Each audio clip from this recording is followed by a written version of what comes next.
હવે વાત કરીએ અમદાવાદની. ગુજરાતમાં સૌથી મોટી મનપાના સત્તાધીશો લોકોની મુશ્કેલી દૂર કરવામાં નિષ્ફળ. પાણી ન ભરાવાના દાવાઓ વચ્ચે અમદાવાદ શહેરની વિપરીત વાસ્તવિકતા. ગઈકાલના વરસાદ બાદ આજે પણ અમદાવાદમાં ઠેર ઠેર પાણી ભરાયેલા છે. શહેરના વટવા વિસ્તારમાં હજુ પણ પાણી નથી ઓસર્યા. મહાલક્ષ્મી તળાવ વિસ્તારમાં વરસાદી પાણી નથી ઓસર્યા. તો આ દ્રશ્ય તમારી ટીવી સ્ક્રીન પર તમે જોઈ રહ્યા છો અમદાવાદના વટવા વિસ્તારના છે. ગઈકાલે સવારે 1 થી 2 કલાક સુધી ધોધમાર વરસાદ પડ્યો અને પાણી ભરાઈ ગયા. ત્યારબાદ વરસાદનું એટલું જોર રહ્યું નથી, પરંતુ તમે આ પાણી જુઓ કે હજુ સુધી આ પાણી ઓસર્યા નથી. એક તરફ જ્યાં સત્તાધીશો મોટી મોટી વાતો કરી રહ્યા હતા, મોટા મોટા બળગાવ ફૂંકી રહ્યા હતા કે લાખો કરોડો રૂપિયાનો ખર્ચ કરવામાં આવ્યો છે અને સુચારુ સુંદર આયોજન કરવામાં આવ્યું છે પાણી નિકાલ માટેનું. અહીં તમે જુઓ કે પાણીનો નિકાલ કેવો થયો છે, કે એટલું બધું પાણી ભરાયું છે, ક્યાંથી નિકાલ થઈ રહ્યો છે એ જ ખબર નથી પડી રહી. આ તમે જે જોઈ રહ્યા છો, તમને લાગે છે કે તળાવ છે, પરંતુ તળાવ નથી. આ વટવાનો રહેણાંક વિસ્તાર છે અને સત્તાધીશો, અધિકારીઓ, શરમ કરો. તમે તમારી વાતો સાચી સાબિત નથી કરી શક્યા. તમારા દાવાઓ સ્પષ્ટ અહીં પોકળ સાબિત થઈ રહ્યા છે અને લોકો જે ટેક્સ ભરી રહ્યા છે કે તેમને સુવિધાઓ મળશે, તેમને મુશ્કેલી ન પડે તેના માટે, પરંતુ અહીં તો કંઈક વિપરીત જ પરિસ્થિતિ છે. લોકોએ પાણીમાંથી પસાર થવું પડી રહ્યું છે. ગઈકાલે વરસાદ પડ્યો અને પાણી ભરાયા, એ પાણી હજુ સુધી ઓસર્યા નથી.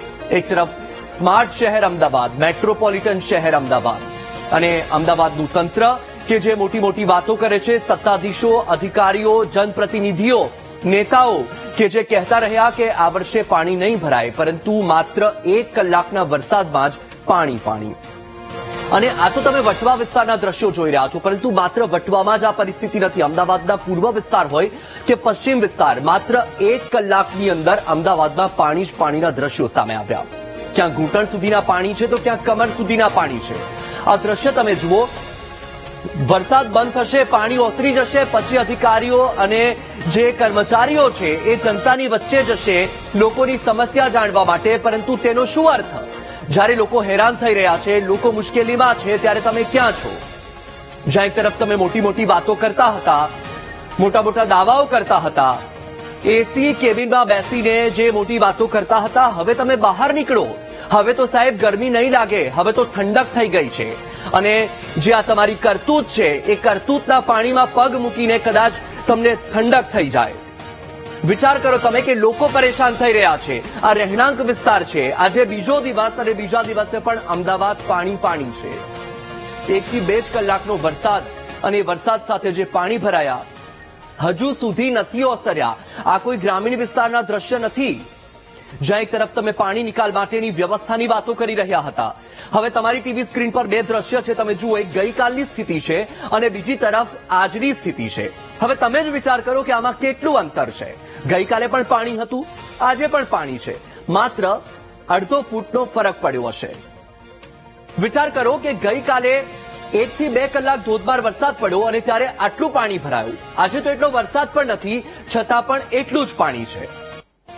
જ્યાં એક તરફ અધિકારીઓ કહી રહ્યા હતા કે પાણી જ નહીં ભરાય, બીજી તરફ કર્મચારીઓ કહી રહ્યા હતા કે અડધો કલાકમાં પાણીનો નિકાલ થઈ જશે. હવે તમે વિચાર કરો કે 24 કલાકથી પણ પાણીનો નિકાલ નથી થયો. જો એક દિવસ સતત વરસાદ પડે તો અમદાવાદની પરિસ્થિતિ શું થાય એનો અંદાજ આ દ્રશ્ય પરથી તમે લગાવી શકો છો. 1 કલાકના વરસાદની સાથે જો આ પરિસ્થિતિ થતી હોય તો અમદાવાદની જે કોર્પોરેશન છે તેનો વહીવટ કેવો એ તમે જુઓ, આયોજન કેવું એ તમે જુઓ. જે સુંદર સુચારુ આયોજનની વાતો કરવામાં આવતી હતી, એ આયોજન તમે અહીં જુઓ. પ્રી મોન્સૂન કામગીરીની જે વાતો કરવામાં આવતી હતી, પ્રી મોન્સૂન પ્લાન ઘડવામાં આવ્યો છે. આ પ્લાન છે કે વરસાદની સાથે પાણી ભરાશે. અને તમે જુઓ, આ પાણી સંગ્રહની વાત છે, કારણ કે એએમસીએ સુંદર આયોજન કર્યું છે, સુંદર પ્લાન છે. અમદાવાદીઓને તકલીફ ન પડે ઉનાળામાં, એના માટેનું આ તો આયોજન છે.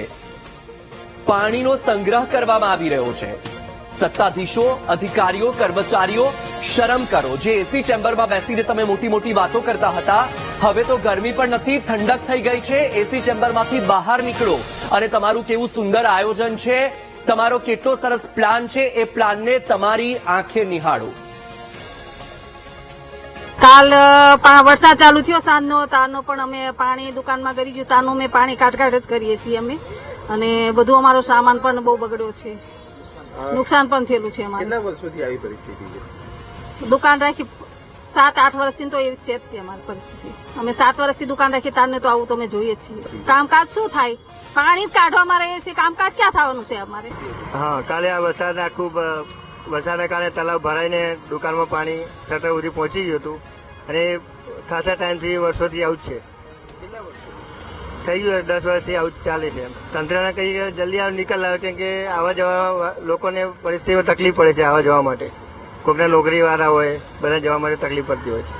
કાલે તો બહુ જ પાણી ભરાયું હતું, છેક ત્યાં ક્યાંથી આ બાજુ છેક સુધી બહુ જ એમ સોસાયટી, અમારી સોસાયટીમાં અંદર આવી ગયું હતું પાણી થોડું. અને અત્યારે ઓછું થઈ ગયું ખાસું. હવે પાણી ઓછું થવું જોઈએ કે ના થવું જોઈએ? હા, થવું જોઈએ, પણ થઈ ગયું ઘણું બધું એમ તો. હા, એ આમાં શું તળાવ ભરાયેલું રહે છે ને, એટલે પછી બધેથી પાણી અહીંયા આવે છે, એટલે પાણી અહીંયા જમા થાય છે, બધેથી ઢાળ આવે છે, બરાબર, એટલે અહીં જમા થાય છે પાણી, એટલે તકલીફ છે. પાણીની લાઈન તો આપેલી જ છે જવાની, એટલે જાય છે ધીમે ધીમે.